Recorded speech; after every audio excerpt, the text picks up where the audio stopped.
joie.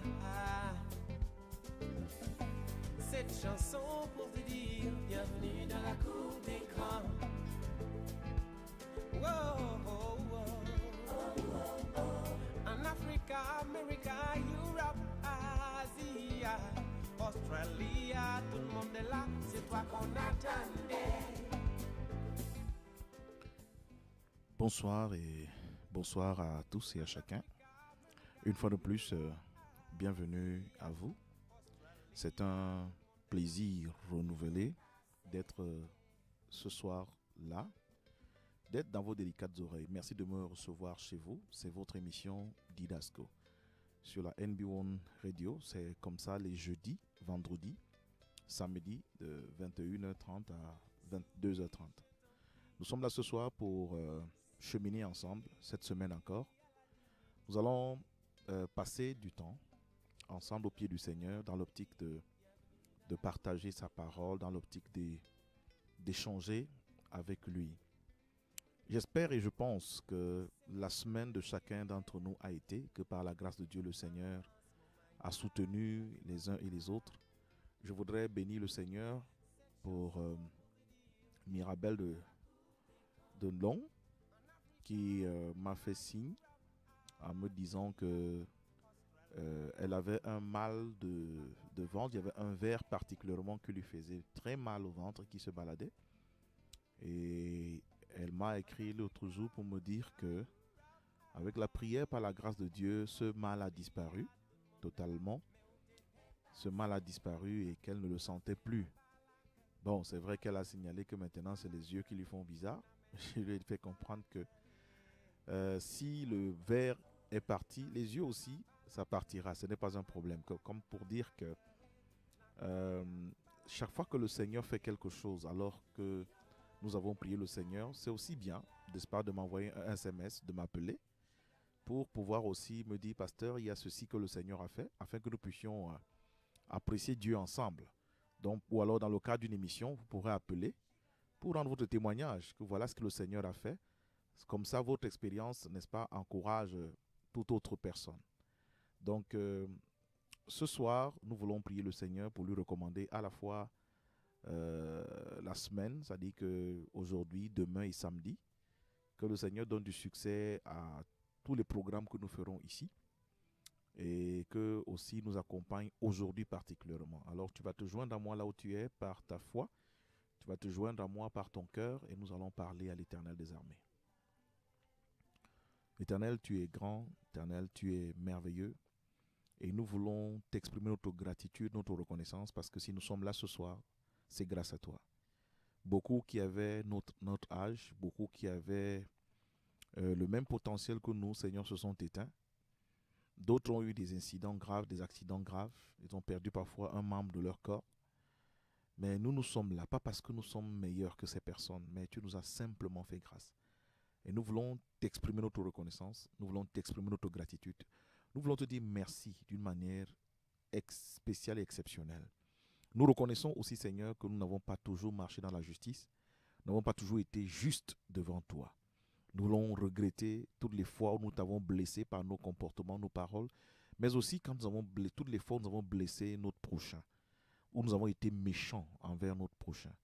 Nous voulons te demander pardon pour cela. Lorsque nous sommes laissés aller, Seigneur, emporté à détruire notre corps, nous voulons te demander pardon pour cela. Et nous te supplions ce soir, afin que par le sang merveilleux de ton Fils Jésus, que tu nous laves, que tu nous purifies, que tu nous sanctifies et que tu nous fasses le privilège de nous tenir dans ta présence. Merci de libérer ton Saint-Esprit, parce que lui, il nous conduit dans toute la vérité. Sans lui, il n'y a rien que nous puissions faire qui puisse être agréable. Seigneur, répands ton esprit sur nos vies, répands ton esprit dans nos cœurs, répands ton esprit dans tout, Seigneur notre Dieu, et dirige-nous, Seigneur notre roi, pour ta gloire et uniquement pour ta gloire. Nous voulons te recommander les 3 émissions que nous voulons faire, Seigneur notre Dieu, ces jours, c'est-à-dire aujourd'hui, jeudi, demain, vendredi et samedi. Nous prions, Éternel, que tu sois l'Éternel des armées qui va t'exprimer. Nous ne voulons être que des canaux au travers desquels, Seigneur, tu passes pour arroser les vies de tous ceux qui nous écoutent. Seigneur, bénis ma vie, bénis la vie de ton fils Barthélemy, bénis la vie de tous ceux qui travaillent jour et nuit pour le fonctionnement normal de cette radio et laisse que toute chose, qu'en toute chose, que la gloire te revienne. Nous t'avons prié, Seigneur, dans le nom de Jésus-Christ. Amen.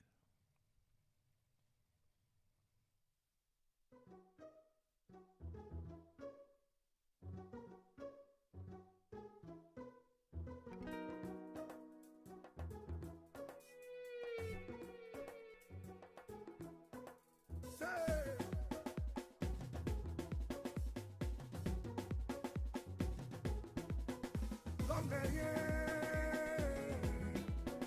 l'homme n'est rien sans Jésus. L'homme n'est rien, l'homme n'est rien sans Jésus. Tu vis la vie de Dieu sans penser au tout-puissant Dieu, l'auteur de la vie, propriétaire de la santé. Quand je te vois vivre, j'ai l'impression que la vie tu l'achèterais en pharmacie. L'homme n'est rien. L'homme n'est vraiment rien sans Jésus. L'homme n'est rien.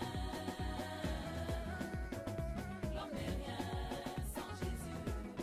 On te parle de Dieu, tu dis on verra ça. Je suis le révérend Dr Méga Pierre Duplex, pasteur principal de la commission des ministères Espoir Divin. Je suis très très heureux que vous puissiez me recevoir dans vos délicates oreilles ce soir. Et nous voulons parler ce soir. Nous voulons continuer à creuser un sujet que nous avons démarré la semaine passée. Et nous voulons vraiment creuser dans l'optique pour chacun, que chacun d'entre nous puisse comprendre quelque chose. Dans le livre de Osée, dans son chapitre 4, verset 6, le Seigneur y déclare « Mon peuple est détruit parce qu'il lui manque la connaissance ». Beaucoup de choses nous arrivent parce que nous ignorons plein de choses sur le plan spirituel. Nous travaillons généralement dans la vie et nous investissons grandement dans notre corps physique. Beaucoup font du sport, beaucoup de sport, entretiennent un physique extraordinaire. Beaucoup s'investissent sur le plan intellectuel à étudier beaucoup, finissent avec des doctorats, des agrégations, finissent professeurs, finissent véritablement au summum de l'intelligentsia. L'homme investit extraordinairement dans son corps. Malheureusement, il oublie souvent que l'être humain, ce n'est pas le corps seulement. L'être humain, ce n'est pas le corps seulement. L'être humain, c'est le corps. L'être humain, c'est l'âme. L'être humain, c'est l'esprit. Nous sommes tridimensionnels. Nous avons 3 dimensions qui composent ce que nous sommes là. Alors, celui qui construit une seule dimension de ces 3 dimensions, c'est comme à un moment, on parlait de la malnutrition. On parlait du beriberi, du kwashiorkor. On voyait ces enfants qui, parce qu'ils avaient été mal alimentés, avaient de gros ventres, de minces pieds, de grosses têtes. Et on disait effectivement, c'est parce que tout ce qu'il faut pour pouvoir équilibrer l'organisme n'était pas donné à l'enfant. C'est comme ça qu'il y en a qui, sur le plan spirituel, ont du beriberi, ont du kwashiorkor, parce que mal nourris, parce que mal entretenus. Il y en a qui s'offrent des vêtements de 250 000, qui s'achètent des chaussures de 150 000, qui investissent des millions pour entretenir le corps, mais qui ne sont pas capables de dépenser 5 000 pour acheter une Bible, pour entretenir leur âme et leur esprit. Donc de la même manière que dans la vie, de façon générale, quand nous nous inscrivons à l'école, on ne nous enseigne pas seulement le français, mais on nous enseigne le français, on nous enseigne l'histoire, on nous enseigne la géographie, on nous enseigne les mathématiques. En fait, les modules de cours qui ont été arrêtés visent à former un homme et à équilibrer sa formation, à équilibrer son éducation. C'est pour ça qu'on a plusieurs cours qu'on nous donne. Parce qu'on sait également que t'enseigner le français seulement ne suffira pas. T'enseigner les mathématiques seulement, cela ne suffira pas. Il faut arrêter un module de formation qui va intégrer plusieurs domaines afin que celui qui passe par cette formation à la fin c'est un peu comme on dit généralement, c'est un généraliste. C'est vrai, il n'est pas spécialisé dans un domaine, mais au moins, il peut dire quelque chose. Plus tard, arrivé à un niveau, il faudra se spécialiser. De la même manière, nous devons comprendre que notre être, c'est le corps, c'est l'âme, c'est l'esprit. Alors, de la même manière que nous investissons dans le corps, nous devons investir dans l'âme, nous devons investir dans l'esprit pour que nous soyons des personnes équilibrées, des personnes qui peuvent bâtir sur le plan physique et se rassurer que rien sur le plan spirituel ne viendra détruire ce que j'ai bâti. Parce que sur le plan spirituel également, j'ai veillé à bâtir ma vie sur le plan spirituel. L'homme qui est équilibré est un homme qui est bien assis sur le plan physique, mais aussi bien assis sur le plan spirituel. Mais aussi sur le plan spirituel. Donc, nous devons donc comprendre ça. Que nous devons prendre le temps de construire notre vie sur le plan spirituel. Construire notre vie sur le plan physique. Équilibrer tout cela afin d'être certain que quand nous allons nous projeter dans la vie, il n'y a rien qui va nous arrêter. Il n'y a rien qui pourra nous inquiéter. On a attrapé Jésus, on a frappé son corps, on l'a tabassé correctement et bien, on lui a mis une couronne d'épines sur la tête, on l'a conduit hors de la ville en lui permettant de porter lui-même sa croix, on l'a mené hors de la ville, on l'a dans un lieu qu'on appelait Golgotha, on l'a cloué véritablement sur le bois et on l'a suspendu dans les airs. On a maltraité son corps au point où il s'est éteint. Il s'est éteint. Pour ceux qui étaient en train de faire ce travail, ils étaient certains que en l'éteignant sur la croix, en le tuant sur la croix, alors ça en était terminé. Mais ce Jésus qui est mort, qui a été enseveli, 3 jours après, il est ressorti de la tombe. Et quand il est ressorti de la tombe, tous les coups et blessures, tout son corps qui avait été défiguré par les coups, tout ça avait disparu. Tout ça avait disparu. Ça veut dire que quoi? Ça veut dire que parce qu'il est un esprit, alors qu'on croyait qu'on l'a tué, il est allé dans le séjour des morts, il a triomphé de Satan comme la Bible dit, et le 3e jour, il est ressorti vivant de la tombe. Son esprit a la capacité de régénérer le corps, de régénérer un corps et lui permettre de vivre à nouveau sur la surface de la terre.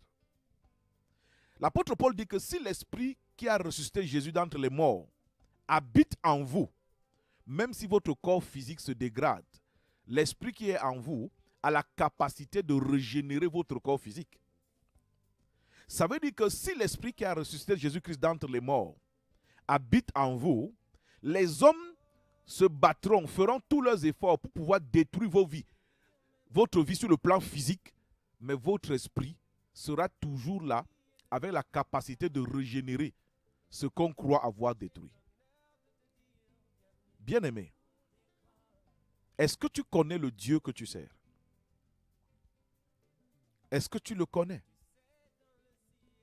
On a commencé dernièrement à lire un passage dans Genèse 47, 9, où Jacob répondait à Pharaon en disant « Les jours des années de mon pèlerinage sont de 130 ans. Les jours des années de ma vie ont été peu nombreux et mauvais, et ils n'ont point atteint les jours des années de la vie de mes pères durant leur pèlerinage. » Dans ce texte, Jacob annonce qu'il est dans un pèlerinage. Il annonce également que ses pères avant lui également ont connu leur pèlerinage. Donc, chacun d'entre nous sur la surface de la terre est dans un pèlerinage.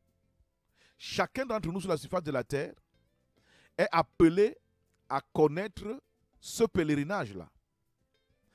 Maintenant, il dit dans Exode 6 au verset 4, « J'ai aussi établi mon alliance avec eux pour leur donner le pays de Canaan, le pays de leur pèlerinage, dans lequel ils ont séjourné. » Dans ce passage, l'Éternel annonce où est-ce que le pèlerinage du peuple d'Israël va se faire. Et il dit que leur pèlerinage se fera à Canaan. Il dit c'est le pays de leur pèlerinage.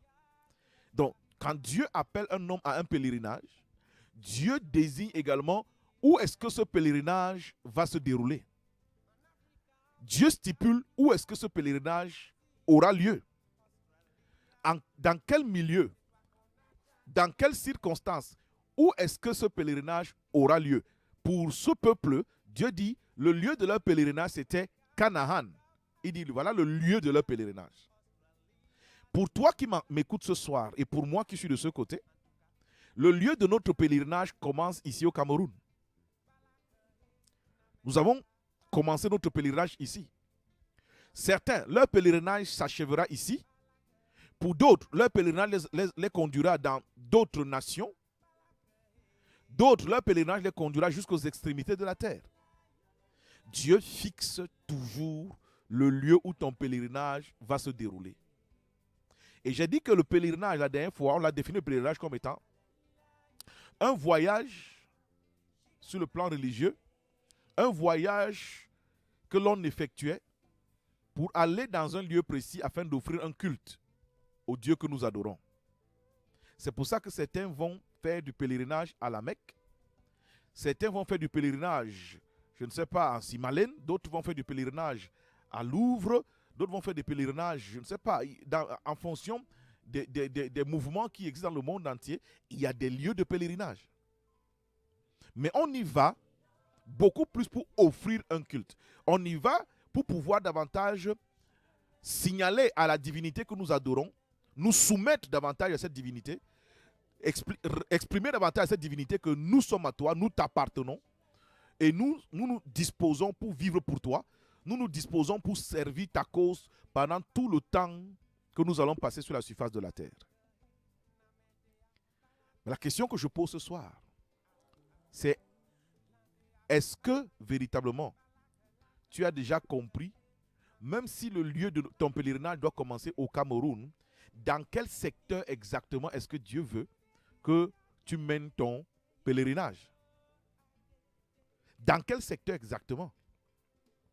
Parce que dans la vie, le médecin est dans son pèlerinage, l'avocat est dans son pèlerinage, le taximan est dans son pèlerinage, la Bayamsela est dans son pèlerinage, le ministre est dans son pèlerinage, le chef de l'État est dans son pèlerinage. Chacun en fonction de son domaine est dans un pèlerinage. Alors si Dieu te dit que tu es en pèlerinage dans ce pays qu'on appelle le Cameroun, dans quel secteur, dans quel domaine exactement est-ce qu'il t'appelle à expérimenter ce pèlerinage? Dans quel secteur exactement?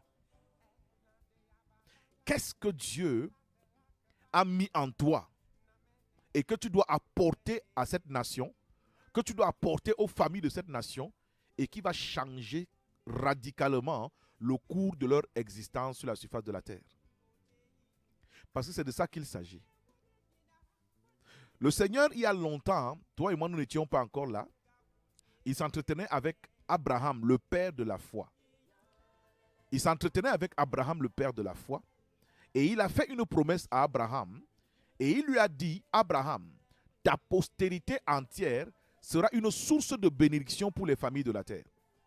En fait, quand Dieu parlait de la postérité d'Abraham, il ne parlait pas de la postérité d'Abraham sur le plan physique. Les enfants qui sont sortis de ses entrailles, non. Quand nous lisons l'apôtre Paul plus loin, dans le livre de Romains, dans le livre de Galates, l'apôtre Paul nous explique que parce que Abraham crut Dieu au moment où, franchement, il n'y avait rien pour croire en lui.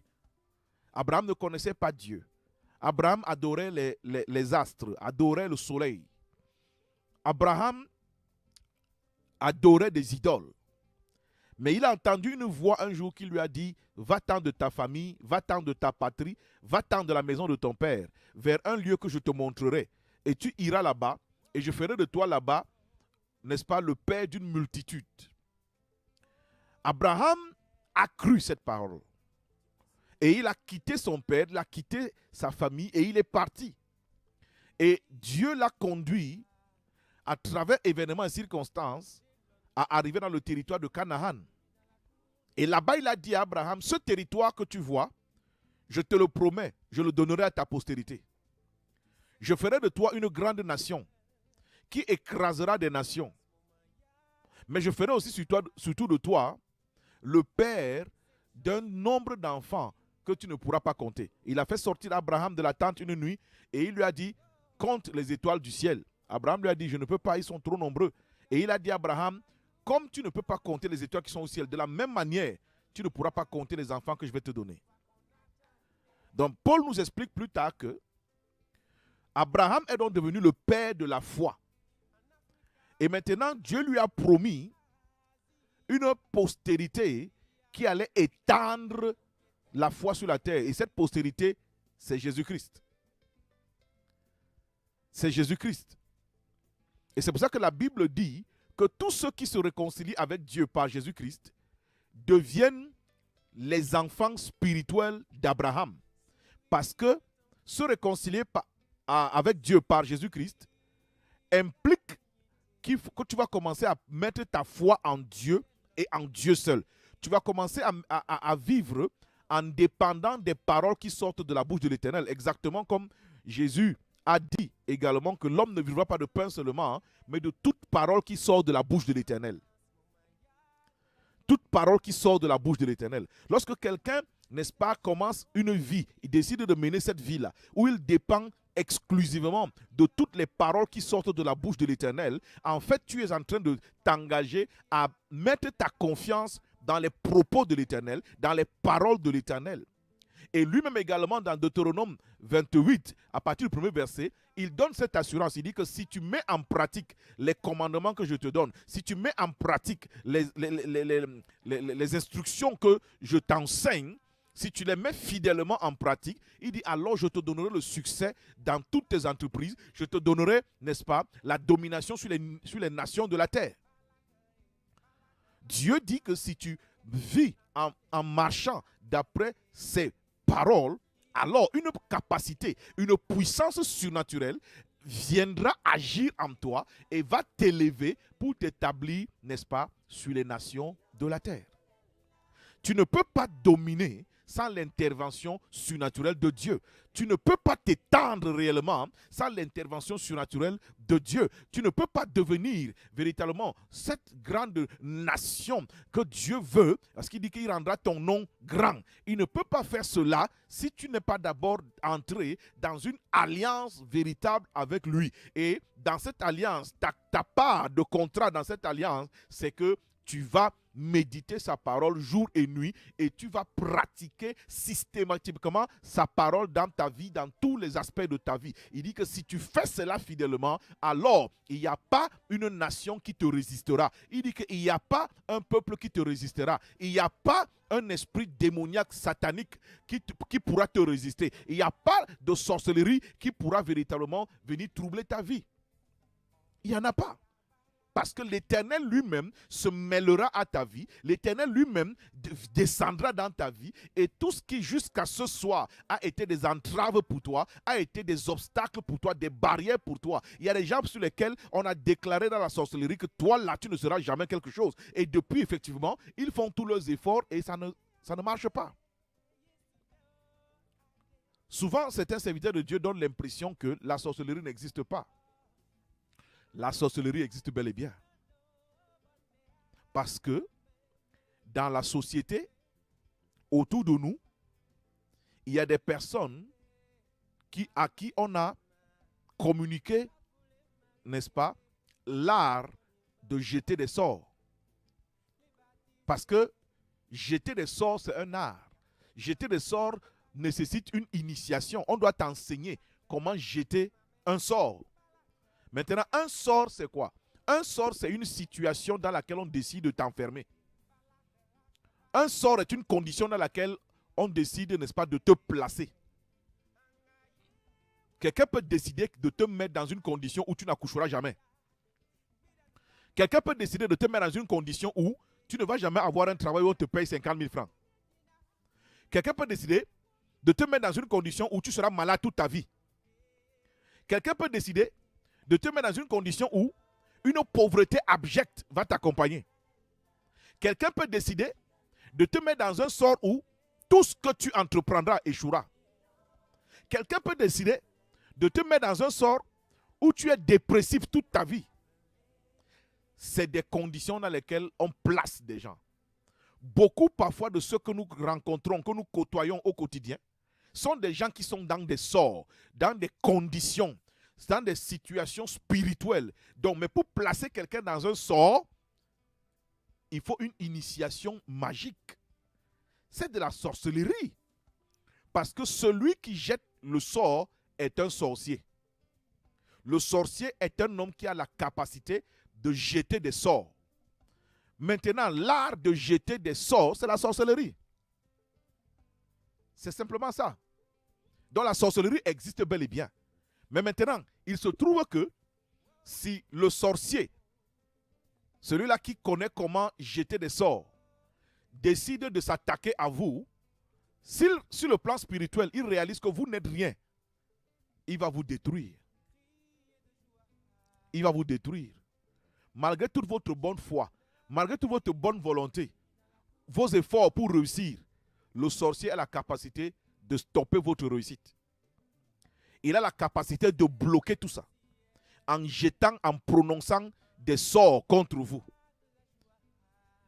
Il jette, il dit des imprécations, il prononce des paroles magiques et il vous place dans un sort et vous ne pouvez pas vous en sortir de là si sur le plan spirituel, vous n'avez pas l'autorité du Fils de Dieu, l'autorité dans le nom du Fils de Dieu qui est Jésus-Christ.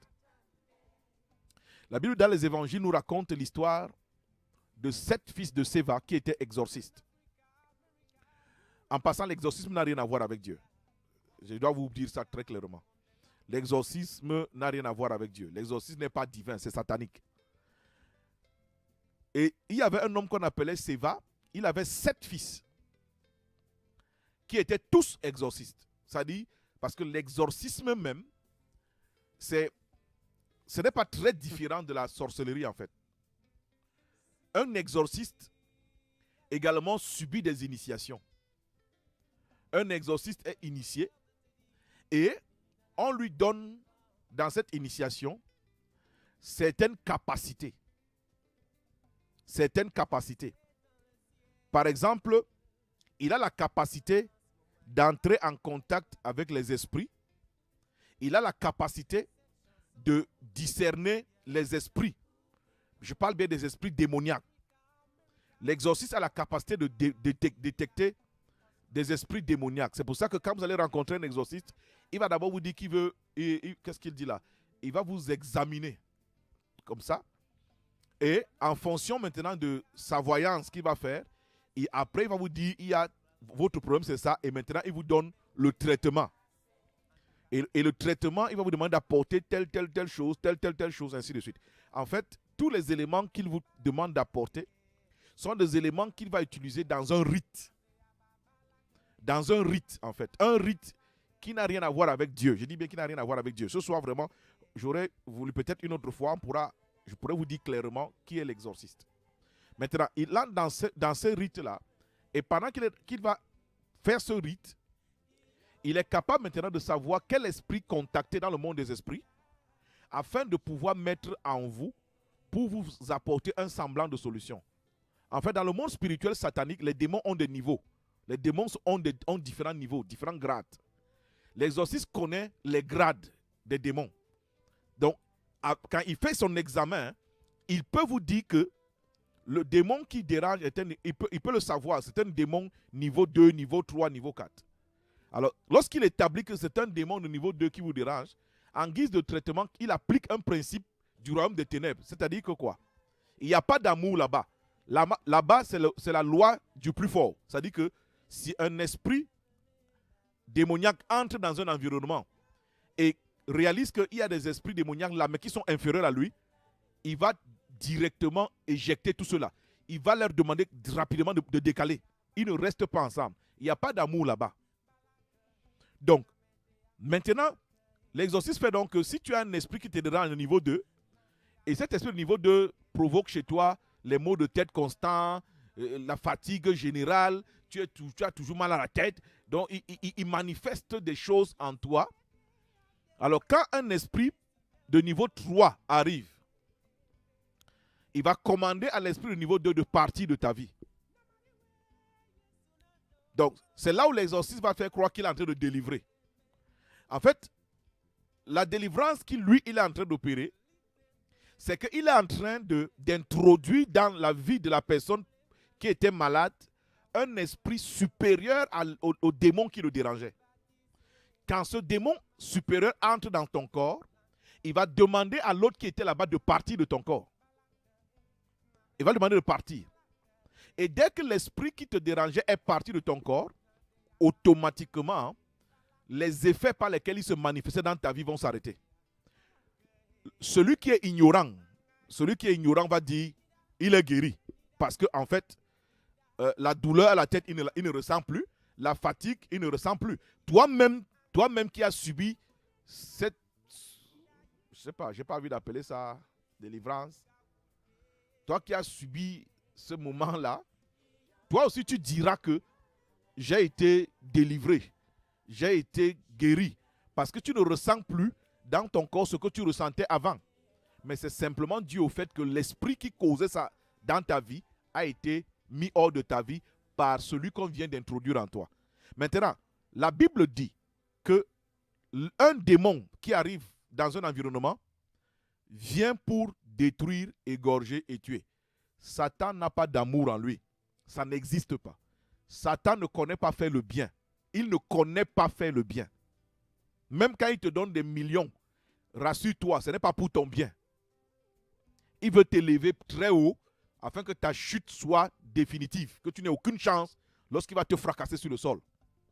C'est pour ça que toutes les personnes qui sont devenues ceci ou cela par l'autorité de Satan finissent toujours très mal. Finissent toujours très mal. Donc, le démon qui est entré en toi, plus supérieur à celui qui l'a chassé, lui aussi va commencer à manifester d'autres choses dans ton corps. Peut-être là maintenant, tu vas commencer, de temps en temps, tu tombes par terre. Tu tombes par terre. Parce que lui aussi va se manifester. Donc, en fait, tu comprends par là que tu n'es pas sorti de l'auberge. Et quand tu vas encore commencer à manifester d'autres types de problèmes, le réflexe c'est quoi? Ah, j'avais rencontré un exorciste là, il m'avait aidé, je vais repartir encore le voir. Quand tu reviens, il sait que c'est un esprit de niveau 3 qui est en toi. Il va mettre niveau 4. Donc en fait, pour terminer, tu vas être détruit par une overdose de démons. Parce qu'à la fin, on va arriver au niveau où on va mettre un esprit en toi que tu ne peux pas supporter. Il va te tuer. Je voudrais vous dire une chose. Satan est une créature divine. C'est Dieu qui a créé Satan. Et parce que Dieu a créé Satan, Satan lui-même ne peut rien créer. La créature ne peut pas créer. Un seul crée, c'est le créateur. Donc, parce que Satan sait qu'il ne peut pas créer comme Dieu, il se contente maintenant de faire quoi? Il copie la manière de fonctionner de Dieu et il pervertit. Ce que Dieu fait, Satan fait la même chose, mais il pervertit la chose. Souvenez-vous par exemple que quand Moïse est arrivé en Égypte, et il a demandé à Pharaon de laisser partir le peuple d'Israël, il a dit, je ne le fais pas. Tu vas faire quoi pour m'obliger à laisser partir Israël? Moïse a jeté son bâton par terre. Le bâton est devenu un serpent. Et Pharaon s'est mis à rire. Et il a dit à ses sorciers qui étaient à côté de lui, les trois, il dit, jetez vos 3 bâtons. Ils ont jeté 3 bâtons par terre qui sont devenus 3 serpents.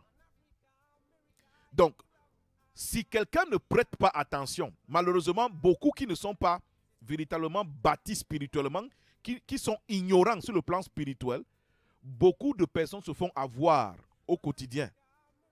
Ce n'est pas parce que quelqu'un provoque des effets bizarres sur quelqu'un que c'est la puissance de Dieu. Non. Ce n'est pas la puissance de Dieu. Satan est capable de guérir des malades. Satan est capable de faire des miracles. Satan est capable de provoquer des choses avec des effets extraordinaires. Il est capable de faire ça.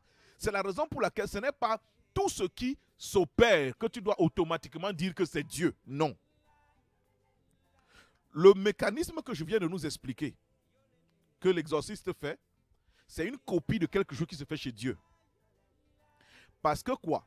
Lorsque un homme se réconcilie par exemple avec Dieu, Dieu a fait une promesse dans les Saintes Écritures. Il dit que quand tu te réconcilies avec Dieu par son Fils Jésus-Christ, il a fait une promesse qu'il accomplit. C'est de te donner le don du Saint-Esprit. Le Seigneur te donne son esprit quand tu te réconcilies avec lui. Il introduit son esprit en toi. Maintenant, quand il introduit son esprit en toi, la responsabilité qu'il te donne, c'est de prendre soin de son esprit et de faire en sorte que son esprit se développe, grandisse à l'intérieur de toi. Et par quel moyen est-ce que tu fais grandir l'Esprit de l'Éternel en toi? Par la méditation de sa parole, par la lecture de sa parole, par les temps d'adoration, par les temps de prière, par tout, n'est-ce pas, les principes qu'il a établis dans sa parole. Donc lorsque tu accomplis ça, tu entretiens le Saint-Esprit qui se nourrit de la parole qui sort de la bouche de l'Éternel, qui se nourrit, n'est-ce pas, des moments d'adoration, qui se nourrit, n'est-ce pas, des moments de lecture que tu fais, des moments de prière, qui il s'épanouit et il se met à grandir en toi. Maintenant, au fur et à mesure que le Saint-Esprit se développe en toi, au fur et à mesure que le Saint-Esprit prend du volume en toi, tous les domaines de ta vie qui sont contrôlés par des esprits démoniaques ou qui étaient contrôlés par des esprits démoniaques, la puissance du Saint-Esprit va commencer à visiter ces domaines. Et comme la lumière et les ténèbres ne peuvent cohabiter, c'est encore un principe spirituel qui est dicté dans la parole de Dieu. La lumière et les ténèbres ne restent pas ensemble. Donc Dieu, la nature de Dieu ne peut pas rester dans un même environnement avec la nature de Satan. Donc quand la nature de Dieu se développe, la nature de Satan est obligée de s'éloigner. Souvenez-vous, la Bible dit que notre Dieu est lumière. Notre Dieu est lumière. Il est lumière. Et on désigne Satan par le prince des ténèbres. C'est comme votre lampe à la maison. Lorsque vous rentrez tard la nuit et vous n'avez pas allumé en partant, votre maison est dans l'obscurité. Mais lorsque vous arrivez à la maison et que vous appuyez sur l'interrupteur, quand vos lampes s'illuminent, les ténèbres qui étaient dans votre maison sont obligées de partir. Parce que les deux natures ne tiennent pas ensemble dans un environnement. La lumière et les ténèbres ne peuvent cohabiter. Vous ne pouvez pas avoir sous une lampe la lumière d'un côté et les ténèbres d'un autre côté. Non. Là où le reflet de la lumière va arriver, les ténèbres seront obligées d'être délogées de là-bas.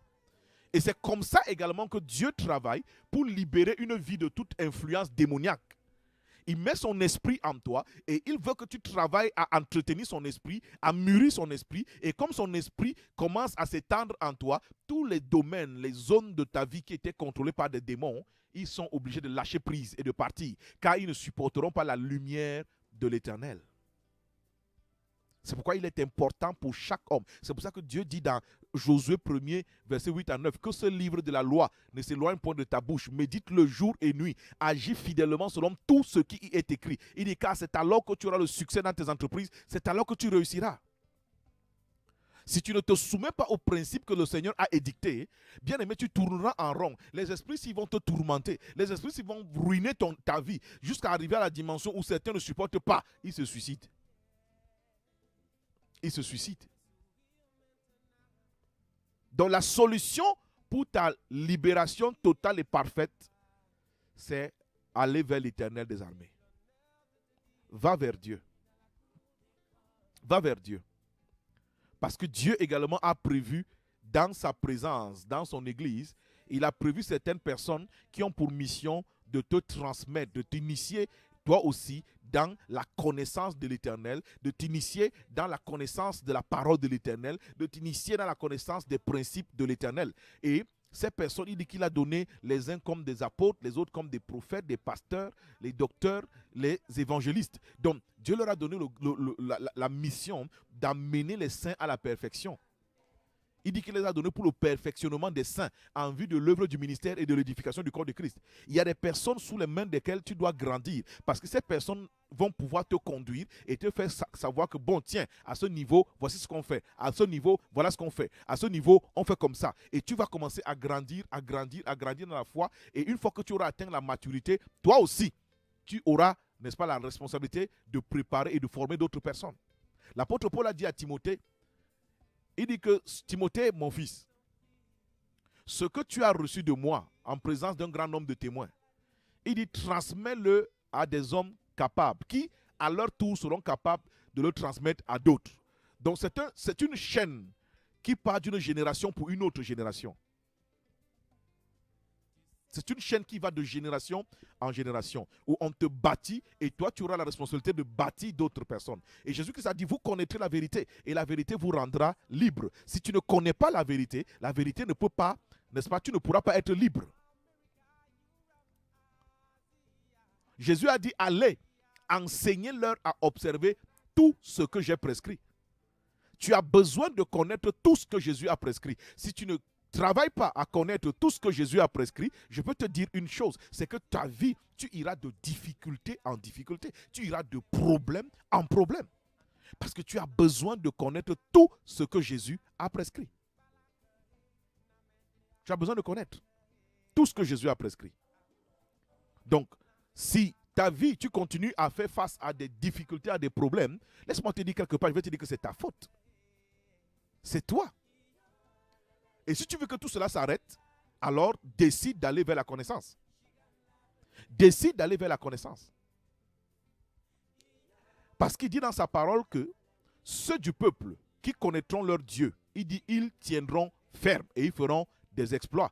Ceux du peuple qui connaissent Dieu, tel que Dieu a besoin d'être connu, ceux-là tiennent ferme, quelle que soit la tempête, quel que soit le vent, quels que soient les défis de la vie qui viendront à toi, tu vas tenir ferme.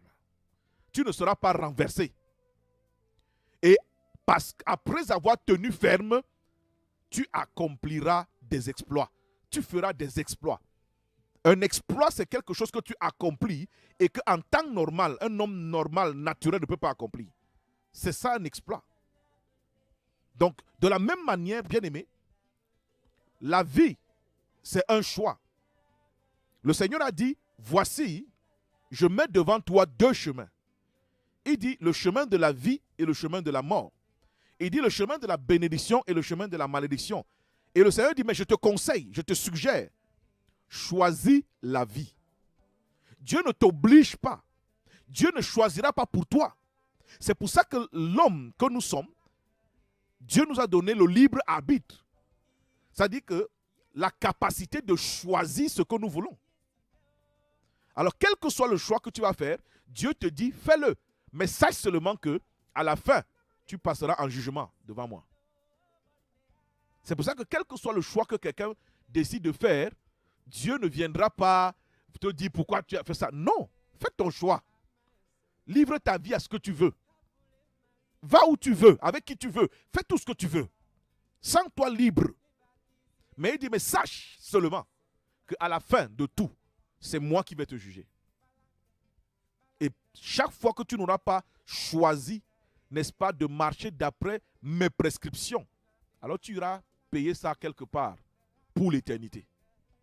Mais toi qui auras choisi de considérer ma personne, de craindre l'Éternel ton Dieu et de soumettre ta vie à mes principes, alors tu auras aussi ta récompense à mes côtés pour l'éternité. Nous sommes seulement en train de creuser davantage. Il nous reste moins de 15 minutes pour la fin de notre programme. Je voudrais maintenant, n'est-ce pas, ouvrir le téléphone afin de prendre ta contribution à ce programme. Prendre ta contribution à cette émission via SMS ou alors un appel. Je vais le prendre. Tu n'as qu'à composer le 699, soit 11, soit 14, soit 11. 699, soit 11, soit 14, soit 11. Et tu pourras me donner ta contribution. Tu pourras partager avec moi ton expérience à la suite de ce que nous avons partagé ce soir, si tu le désires bien. Et en attendant ta contribution, nous allons prendre une respiration, une ponctuation musicale. Et nous revenons tout de suite après, aussitôt qu'il y a un message qui arrive. Que le Seigneur te bénisse.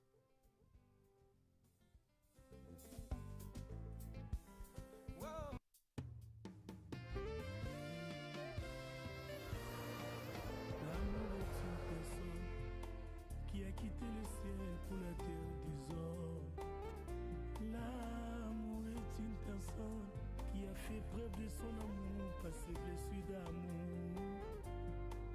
L'amour est une personne qui a goûté à l'amour pour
Nous voulons saluer le 698 74 11 84 670 25 03 71 qui ont choisi de faire plutôt des bips au lieu de réagir.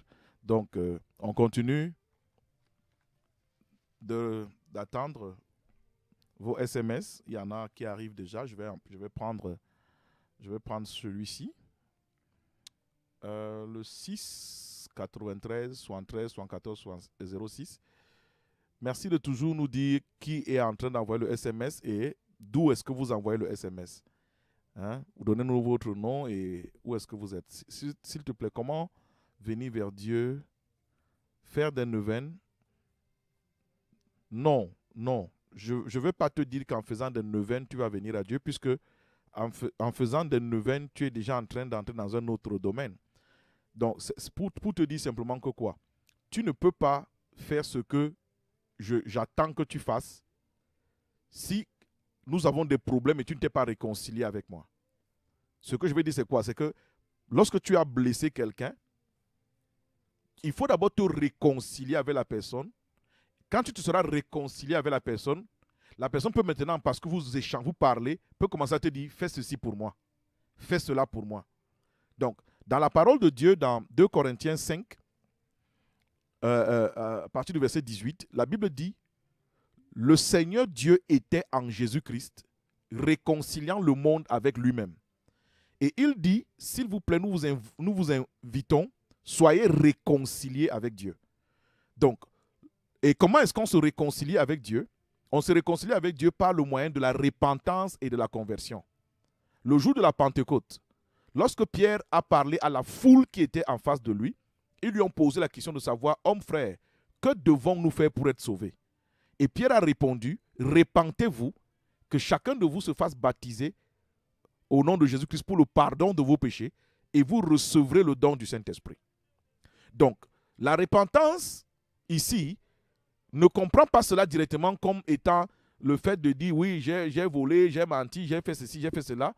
Ça, c'est les éléments qui démontrent que tu t'es éloigné de Dieu. C'est les fruits, n'est-ce pas, de ta désobéissance. Mais la repentance, je veux que tu la comprennes d'après le contexte grec qui est le mot métanoïa, qui signifie changer ton système de pensée. Le monde dans lequel nous vivons est construit sur un système de pensée. Maintenant, Dieu, dans son royaume, fonctionne d'après également un système de pensée. Donc, il faut donc que, quand tu veux te réconcilier avec Dieu, que tu t'engages dans ton cœur, dans ton âme, dans ton esprit, à mettre de côté le système de pensée dans lequel tu es né, dans lequel tu as grandi, et que tu lui dis, Seigneur, je m'engage à embrasser, à prendre ton système de pensée. C'est la raison pour laquelle, aussitôt après que quelqu'un s'engage à se réconcilier avec Dieu, il doit commencer à lire la parole de Dieu. Il doit également être encadré par quelqu'un qui va l'aider à grandir dans la connaissance du système de pensée de Dieu. Donc, tout commence par la réconciliation avec Dieu qui se fait par ta repentance, ta conversion. Le monde que voici fonctionne d'après un système de pensée établi par Satan. C'est pour ça que le Seigneur va dire, n'aimez point le monde, ni les choses qui sont dans le monde. Donc, il le disait exprès, parce que le monde vit sur un système de pensée qui est caractérisé par le mensonge. Parce que celui qui a construit le système est menteur et le père du mensonge. Ceux qui mentent réussissent dans ce monde. Ceux qui sont hypocrites réussissent dans ce monde. Mais ceux qui veulent être vrais ont tous les problèmes dans ce monde. Pourquoi? Parce que c'est un autre système de pensée. Donc, vous qui voulez être vrai, intègre, juste, vous aurez des tribulations dans le monde, dit la parole de Dieu. Pourquoi? Parce que ce système de pensée n'est pas celui de ce monde. Mais si vous venez derrière le Seigneur, vous vous alignez derrière le Seigneur, lui maintenant, par son Saint-Esprit, il va vous donner la grâce, la force, n'est-ce pas, de pouvoir triompher dans ce monde-ci, même si le système d'en face est difficile et ne vous accepte pas. Donc, nous allons prendre également, il y a Mirabel de Long. Merci, pasteur, d'avoir prié pour moi. Ok, Mirabel, que le Seigneur te bénisse. Que le Seigneur te bénisse. Je t'ai fait comprendre que même les yeux là, Hein? Certainement même tu n'es même plus en train de sentir cette douleur. Le 696, Yannick de Bobogo. Bonsoir pasteur, s'il te plaît, aidez-moi à être sage et à obéir davantage à Dieu. Puisqu'un esprit de bonne volonté, puisse un esprit de bonne volonté me soutenir. Un esprit de bonne volonté me soutenir. C'est bien déjà que tu aies de la bonne volonté, mais le plus important, hein, Yannick, c'est que ce soir même déjà, j'aimerais que, avant de t'endormir, que tu te mettes encore à genoux au pied de ton lit et que tu parles sincèrement à Dieu. Et que tu dises, le message que tu as envoyé là, j'aimerais que tu puisses le dire à l'Éternel toi-même également. Hein, si je reprends ton message, aide-moi à être sage et à obéir davantage à Dieu. Que tu dis, Seigneur, aide-moi à être sage et à t'obéir. Vous savez, beaucoup de personnes souvent disent, je ne sais pas prier. Vous priez pour moi. Mais je dis, vous dites que vous ne savez pas prier simplement parce que peut-être on vous a blasé un jour par un enseignement où on vous disait que la prière est compliquée. En fait, la prière est une chose très simple. Très simple. Parler, c'est prier. Prier, c'est parler à Dieu, pardon. Prier, c'est parler à Dieu. De la même manière que quand tu as un besoin, tu vas rencontrer ton papa, tu dis, papa, je veux ceci. Tu vas rencontrer ta maman, tu dis, maman, je veux ceci. Par rapport à ton besoin, tu vas rencontrer les parents et tu leur parles. C'est la même chose avec le Seigneur. Lui dit dans sa parole qu'il est partout. Il est avec toi dans ta chambre. Il est avec toi, je ne sais pas, à la cuisine. Il est avec toi partout. C'est pour ça qu'il dit que prier sans cesse. Donc si tu as un problème, c'est vrai, la prière de l'homme de Dieu t'apporte quelque chose. Mais toi-même déjà, il faut que tu puisses savoir que tu peux ouvrir ta bouche. Je vais prendre cet appel. Allô? Allô? Bonsoir.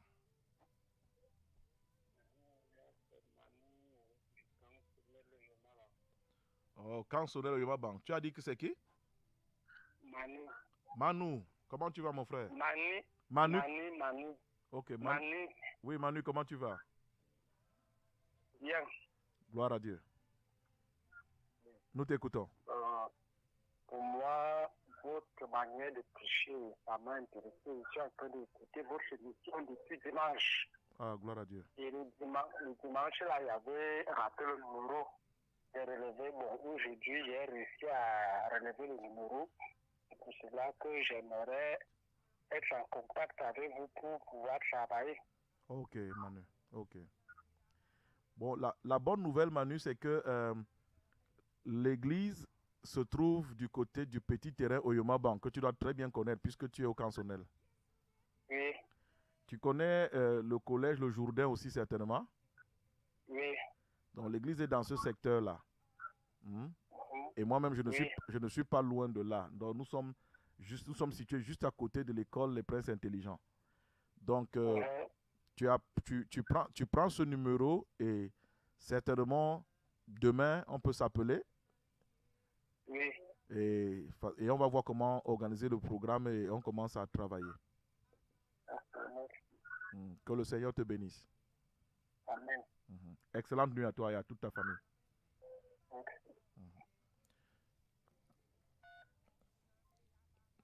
Donc, nous apprécions le Seigneur. Donc, je disais, pour toi, Yannick, c'est que le Seigneur va te donner cette capacité, le Seigneur va te donner cette force, mais il est surtout important pour toi d'être encadré. Il faut que tu sois encadré parce que les enseignements qu'on va te donner vont te permettre de mûrir spirituellement. C'est pour ça que je voulais te dire que la bonne volonté, c'est bien, mais surtout, il te faut la grâce de Dieu. Parce que ta volonté seule ne suffira pas. À un moment, tu seras submergé, tu seras dépassé. Mais si tu as la grâce de Dieu avec toi, alors la grâce va te permettre de triompher, même s'il y aura n'importe quoi. Donc, entre-temps aussi, on va garder le contact et puis certainement on échangera toujours, Yannick, même en dehors de cette émission. Didasco de ce jour entre en gare. C'est la fin du programme pour cette soirée. Je suis très content d'avoir été avec vous. Demain, nous serons encore là à partir de 21h30. Nous serons encore là pour continuer ce travail qu'on a commencé. Nous allons approfondir encore, question de comprendre un certain nombre de choses. C'est Didasco, une émission d'enseignement qui est une production des ministères Espoir Divin. Les ministères Espoir Divin, nous sommes situés du côté de Colbison, derrière le délégué du gouvernement. Donc, vous pouvez également entrer en contact avec nous en appelant le secrétariat de l'Église au 670 01 75 55. Au 670 01 75 55. Si vous voulez rencontrer le pasteur, si vous voulez venir adorer le Seigneur avec nous, nous rencontrons là-bas les mardis et vendredis à partir de 17h30. Et nous avons un culte d'adoration les dimanches à partir de 9h30. Donc, pour tout souci, pour tout besoin, vous pourrez contacter le secrétariat de l'Église qui se fera un plaisir de vous écouter et de pouvoir donner une suite favorable à votre demande. La côté technique a été assurée par Barthélemy, la régie d'antenne par Papa Raphaël. Et nous serons toujours là pour vous. Excellente soirée dans les bras du Seigneur. Au nom de Jésus-Christ. Amen.